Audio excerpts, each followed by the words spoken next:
It's the day before Thanksgiving. Snow flurries are coming down. A jury unanimously agreed. County commissioners must pay up. Now, Lincolnton police say there's a second alleged victim, where the judge raised his bond from $150,000 to $300,000. I'm here at Second Harvest Food Bank, where Electrolux donated 77 appliances to agencies like food banks, soup kitchens, and homeless shelters. And he compared voter ID requirements to laws for purchasing Sudafed.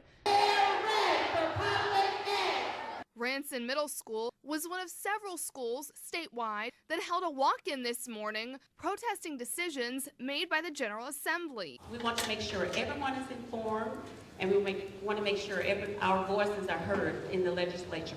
Their concerns include no pay raise, a reduction in teacher assistants, and larger class sizes.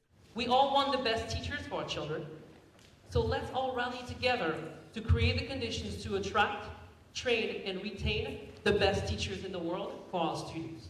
Rodney Ellis, president of the North Carolina Association of Educators, says it's important that teachers' voices are heard. There are so many people who are making decisions about public education who may or may not be the best experts, and I think it's time that we had the experts' voice at the table when we talk about decisions that are going to impact our schools. Parents and politicians argue schools should not have taken students out of class for the rally. I don't think the teachers should use the children as pawns. But Ranson's principal says there were no political motives involved.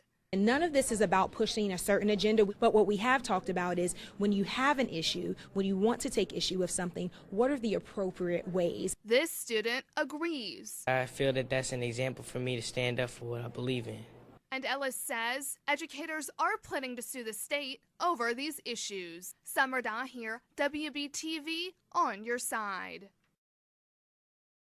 I was put in the strip clubs, and then I was put on the streets to walk. This woman didn't want to be identified because she was a victim of human trafficking.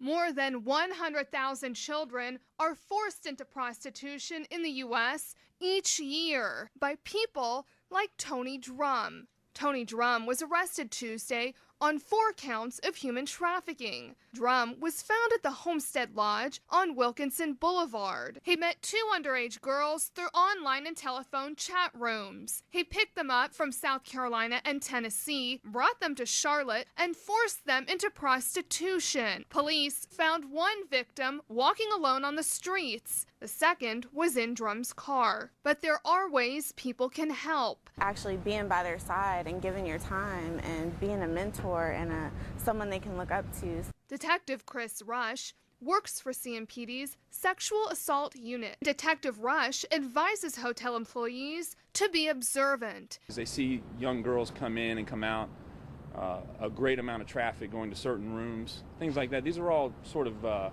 indicators that something might be going on. Drum made his first appearance in court this afternoon, where the judge raised his bond from $150,000 to $300,000. His next appearance will be on October 21st. In Charlotte, Samar Dahir, WBTV, on your side.